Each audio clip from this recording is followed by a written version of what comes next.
कृष्णपुर नाम के एक छोटे से गांव में राधा नाम की एक विधवा औरत रहती थी। उसका एक बेटा था।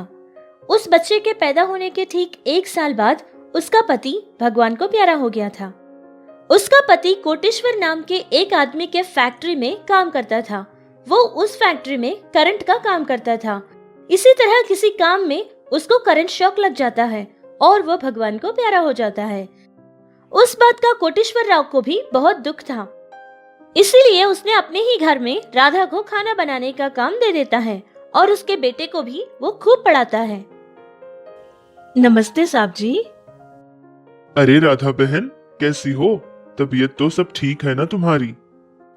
अरे साहब जी, आप ही की तो दया से मैं और मेरा बेटा इतनी खुशी से जी रहे हैं साहब। मेरा संतोष उसके स्कूल में फर्स्ट आया है साहब जी। इसीलिए कॉलेज के लोगों ने उसको कॉलेज में मुफ्त में ही सीट दे दी है और कहा था कि पढ़ाई के लिए और उसके खाने पानी के लिए जितना भी खर्चा होगा ना, वो सभी वही कॉलेज वाले देख लेंगे। हमको ना उसके लिए 1 पैसा भी नहीं देना पड़ेगा साहब। ये सब सिर्फ आप ही की कृपा से हुआ है साहब, और आपका एहसान मैं जिंदगी में कभी नहीं भूलूंगी साहब। अरे राधा बहन, ऐसा मत कहो। ये सब तो संतोष की वजह से हुआ है। तुम्हारा बेटा बहुत मन लगाकर पढ़ता है ना। वैसे तो संतोष के साथ मैंने मेरे बेटे को भी उसी स्कूल में एडमिशन करवाया था, लेकिन मेरे बेटे को पास नंबर्स के लिए भी बहुत मेहनत करनी पड़ती है। तुम्हारा बेटा बहुत अच्छा पढ़ता है राधा बहन। अगर आज तुम्हारा पति रामू भी जिंदा होता तो संतोष को इस तरह देखकर बहुत खुश होता। लेकिन क्या करें, हम भी तो इंसान ही है ना। भगवान के फैसले हम नहीं जानते। वैसे हाँ राधा बहन, संतोष को गांव जाने से पहले कहना कि मुझसे आकर एक बार मिल ले। जी साहब, जरूर कहूंगी। अभी मैं चलती हूँ। कोटेश्वर बहुत ही धनवान आदमी था। उनके गांव में वो बड़ा भी था। उसके पास माल दौलत जमीन जायदाद बहुत सारे थे और कोटेश्वर का दिल भी बहुत बड़ा था। उनके गांव में अगर कोई भी परेशान होता और वो बात कोटेश्वर को पता चलती तो वो फौरन ही उनकी सहायता करता था। इसी तरह उसने राधा की भी बहुत मदद की थी। जब भी वो मुश्किल में होती, उसका फौरन ही कोटेश्वर साथ दिया करता था। गांव के सभी लोग कोटेश्वर की बहुत इज्जत करते थे। जो वो कहता था वो सारे लोग मानते थे। ऐसे ही कुछ साल गुजर गए थे। फिर राधा का बेटा संतोष अपनी कॉलेज की पढ़ाई पूरी करता है। उसको एक अच्छे से शहर में बहुत बड़ी नौकरी भी मिली थी। वो गांव आकर अपनी माँ को भी अपने साथ ही ले गया था। कोटेश्वर का एक बेटा और एक बेटी भी थी। उसका बेटा पढ़ाई बिल्कुल नहीं करता था क्योंकि उसको पढ़ाई करना अच्छी नहीं लगती थी। लेकिन फिर भी कोटेश्वर की बहुत सारे बिजनेस थे जिसको संभालते हुए वो लड़का बहुत ही खुशी से जिया करता था। और कोटेश्वर की बेटी एक शहर में पढ़ाई करती थी। वो लड़की भी बहुत अच्छी थी और देखने में भी बहुत सुंदर थी। कोटेश्वर ने एक बहुत बड़े घराने में अपनी बेटी की शादी पक्की कर दी थी। कोटेश्वर बहुत खुश था कि उसकी बेटी की शादी होने वाली है। उसने सारे गांव को उसकी बेटी की शादी पे बुलाया था। उसी शादी में राधा अपने बेटे संतोष को भी लेकर पहुंचती है। नमस्ते साहब जी। अरे राधा बहन, कैसी हो? अच्छा किया जो यहाँ आ गई। संतोष बेटा, सब ठीक ठाक है ना? जी सर, सब बिल्कुल ठीक है। 2 साल की बात है, फिर अमेरिका में हमारी ही कंपनी के लोग मुझे वहाँ प्रमोट करने वाले हैं। अरे वाह, ये तो बहुत अच्छी बात है। तो देरी किस बात की राधा बहन? जल्दी से किसी अच्छी सी लड़की को ढूंढ लो। अभी इसकी शादी भी तो करवानी है। जी जी साहब जी, जरूर करवा दूंगी। कोटेश्वर की बेटी प्रिया अपने कमरे में तैयार हो रही थी। थोड़ी ही देर में शादी होने वाली थी कि इतने में कुछ लोग बहुत ही घबराते हुए अंदर आते हैं और उन लोगों से कहते हैं कि जिस लड़के से प्रिया की शादी होने वाली है उस लड़के ने किसी और लड़की से प्यार किया था और वो दोनों मिलकर शहर छोड़कर भाग चुके हैं।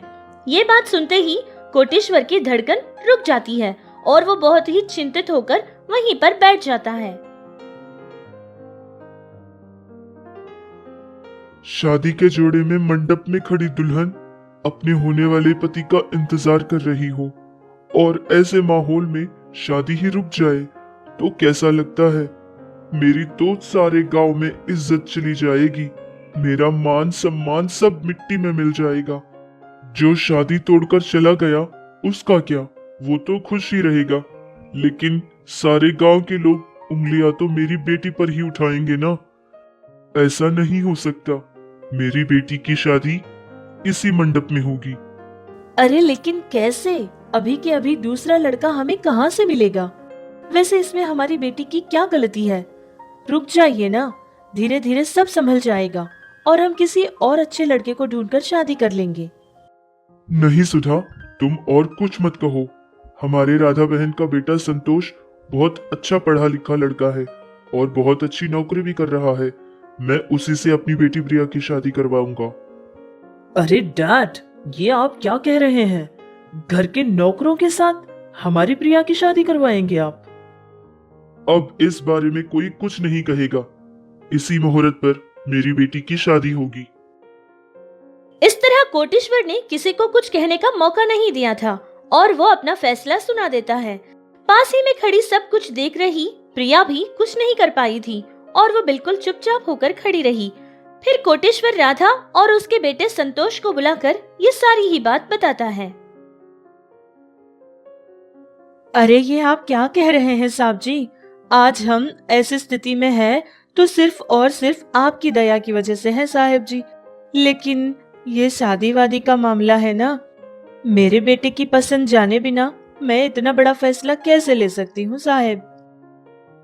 देखिए सर, मैं आपकी बहुत इज्जत करता हूँ और आपके एहसान हमारी जिंदगी में बहुत है, जिसका मैं जिंदगी भर आपका एहसानमंद रहूंगा। लेकिन बात शादी की है सर, दोनों की मर्जी बहुत ही ज्यादा इम्पोर्टेंट है। पहले आप अपनी बेटी से पूछिएगा। मैं मेरी बेटी को अच्छी तरह जानता हूँ, वो मेरी बात को कभी मना नहीं करेगी।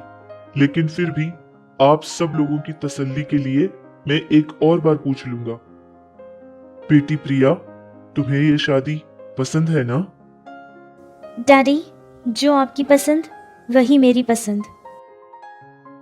जैसा कोटेश्वर ने सोचा था उसी मुहूर्त पर उसकी बेटी की शादी हो गई थी। सारे गांव के लोगों के सामने बहुत ही खुशी खुशी उन दोनों की शादी बहुत ही धूमधाम से हो जाती है।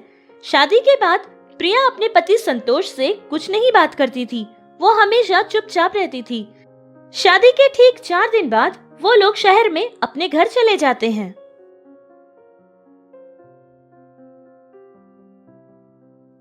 देखो बेटी प्रिया, मैं तुम्हारी परिस्थिति को समझ सकती हूँ। जिंदगी में ऐसे हालात आ जाते हैं जो हम सोचते हैं वो नहीं होता और जिसका हमें अंदेशा भी नहीं होता, ऐसे काम हो जाते हैं। लेकिन एक बात का तो मुझ पे विश्वास करो बेटी, हम तुम्हें यहाँ महारानी बनाकर रखेंगे, कभी किसी चीज की कमी नहीं होने देंगे बेटी। जो औरत मुझे मालकिन कहकर पुकारती थी, वो आज मुझे मेरे नाम से बुला रही है। कैसा नसीब है मेरा। छी। फिर शाम को संतोष ऑफिस से घर लौटता है।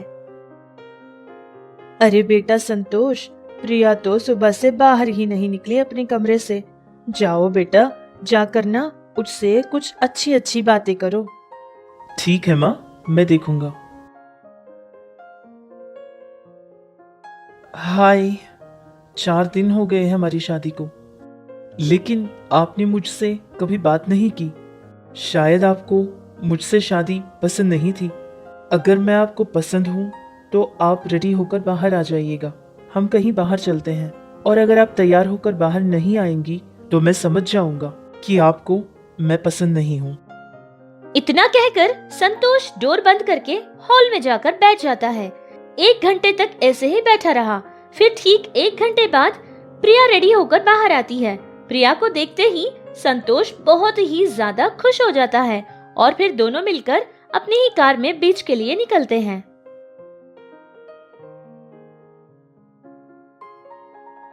मैंने नहीं सोचा था कि आप मुझे इतना जल्दी एक्सेप्ट कर लेंगी।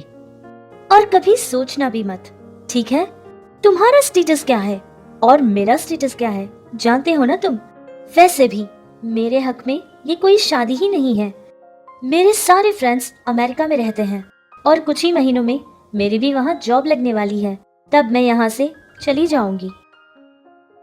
तो फिर उस दिन आपके पिताजी ने जब पूछा था कि आपको ये शादी पसंद है या नहीं, तो तब आपने ये क्यों कहा कि आपको ये शादी पसंद है? मेरे डैड के खातिर, क्योंकि सारे रिलेटिव्स के सामने मेरे पापा ने कहा था कि मेरी बेटी मेरी बात मान के ही रहेगी, तो मैं कैसे उनकी बेइज्जती कर सकती थी। बस इसीलिए मैंने अपना सर हिलाया था। और वैसे भी तुम भी तो अमेरिका ही जाने वाले हो ना, वहां जाकर हम अपना अपना रास्ता अलग अलग ढूंढ लेंगे। हमारे ही घर में नौकरों का काम करने वाले तुम लोग शादी की बात उठाते ही ऐसे हंसते हुए आगे बढ़ गए। तुम लोगों को शर्म नहीं आई? तुम और तुम्हारी माँ कम से कम ये तो सोचते कि हमारी और तुम्हारी स्टेटस कम से कम मैच होती या नहीं। ये तुम क्या बकवास कर रही हो? मेरी माँ तुम्हारे घर में काम करने के लिए आती थी, लेकिन मुफ्त में तुम्हारा कुछ नहीं लेती थी ना। ये सब कहने का तुम्हें कोई हक नहीं। अगर यही बातें तुम्हें करनी थी तो तुम घर पर भी कर सकती थी ना। रेडी होकर आने की क्या जरूरत थी?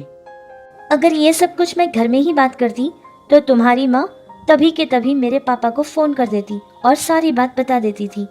बस इसीलिए मैंने वहाँ कुछ नहीं कहा था। जब तक मैं अमेरिका नहीं चली जाती, इस बारे में कभी किसी को कुछ पता नहीं चलना चाहिए, और अगर किसी को पता चला तो मैं तुम्हारे भी घर से चली जाऊंगी। तुम मेरी जिंदगी से चली जाओ, इससे मुझे कुछ फर्क नहीं पड़ता, लेकिन तुम्हारे पिताजी को मुझे जवाब देना पड़ेगा। इसीलिए जब तक तुम अमेरिका नहीं चली जाती, मेरे ही घर में रह सकती हो। संतोष को लगा था कि धीरे धीरे उसकी पत्नी प्रिया उसको एक्सेप्ट कर लेगी, लेकिन ऐसा कुछ नहीं हुआ था। प्रिया के मन में क्या है, ये सब सुनने के बाद संतोष को बहुत दुख हुआ था। प्रिया ने संतोष को नाटक करने के लिए कहा था कि इधर इसकी माँ को और उधर उसके पापा को, दोनों को ही ये बात नहीं पता चलनी चाहिए। प्रिया, संतोष, राधा, इनकी जिंदगियों में आगे क्या होगा ये जानने के लिए हमें इसके अगले भाग के लिए इंतजार करना पड़ेगा।